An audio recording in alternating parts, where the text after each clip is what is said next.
Здравствуйте, в студии Николай Борисов и обзор чрезвычайных происшествий. Пожар в торговом комплексе «Зимняя вишня» начался из-за протечек через крышу, которые привели к короткому замыканию, узнал «Коммерсант». Ранее газета сообщала, что собственник торгового центра отказывался выделять деньги на ремонт. К такому предварительному выводу пришел исследовательский центр экспертизы пожаров Санкт-Петербургского университета государственной противопожарной службы МЧС России. Замыкание произошло в электропроводке над детской игровой зоной на 4-м этаже. Эксперты предположили, что с крыши торгового центра не убирали снег, и тогда он начал таять. Это и привело к протечкам. Эта вода и замкнула проводку. Напомним, трагедия случилась 25 марта. Погибли 64 человека, из них 41 ребенок. Владимир Путин инициировал изменения в Уголовный кодекс. Теперь за преступления в сфере госзакупок можно получить 12 лет тюрьмы. Появились новые статьи: злоупотребление в сфере закупок товаров и подкуп работника контрактной службы. Их уже приняла Госдума. 18 апреля их рассмотрят на пленарном заседании Совета Федерации.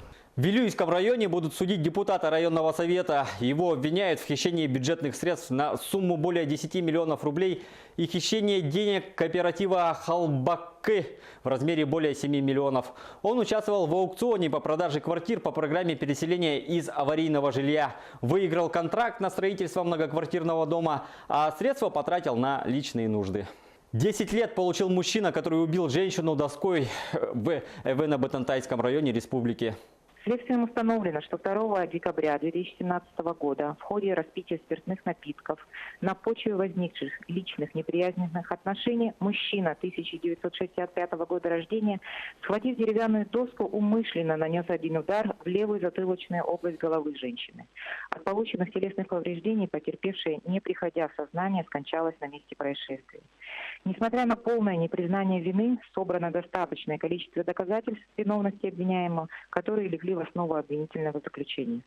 Приговором суда подсудимый признан виновным и приговорен к 10 годам лишения свободы с отбыванием наказания в исправительной колонии особого режима.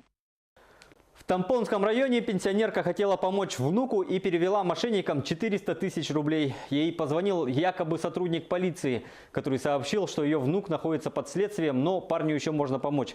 Бабушка перевела накопление на банковскую карту, реквизиты которые продиктовал мужчина. После этого лжесотрудник полиции попросил пожилую женщину никому об этом не рассказывать и пообещал перезвонить. Но больше на связь, конечно, не выходил. С внуком все оказалось в порядке, он никаких преступлений не совершал и в полицию не попадал. Тогда пожилая женщина и поняла, что стала жертвой мошенников.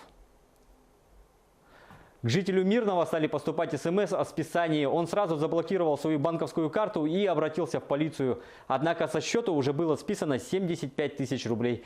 Незадолго до этого мужчина вступил в одну из брокерских компаний. При регистрации на платформе он вложил деньги, оставив реквизиты банковской карты и все паспортные данные. Мошенники действуют по всей территории республики. Так, более чем на 90% возросло количество мошенничества в Якутске. В абсолютном большинстве случаев злоумышленники используют мобильную связь и интернет. Как отвечают правоохранители, основная проблема в раскрытии таких преступлений – отсутствие физического и визуального контакта между подозреваемым и потерпевшим. Поэтому полиции остается делать упор на профилактическую работу. В прошлом году было зарегистрировано 81, а в этом году 154.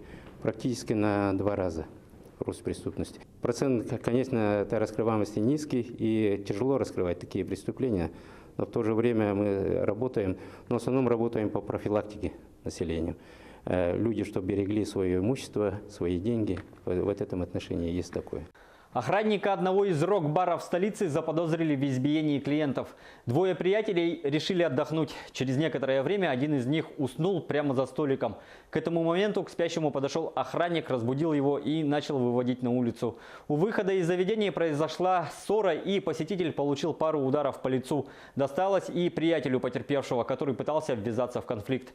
Полицейские нашли драчуна. Им оказался 21-летний уроженец Алекминского района, проживающий в Якутске. Выяснилось, что у него не было лицензии на охранную деятельность.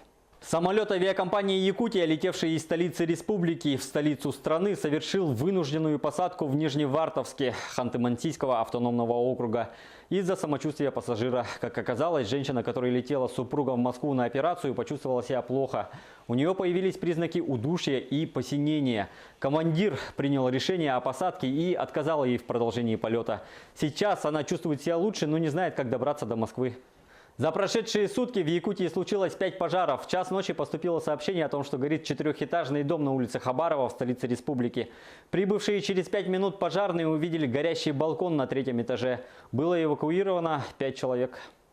В 5-м часу загорелся гараж на Пионерской улице в городе Якутске.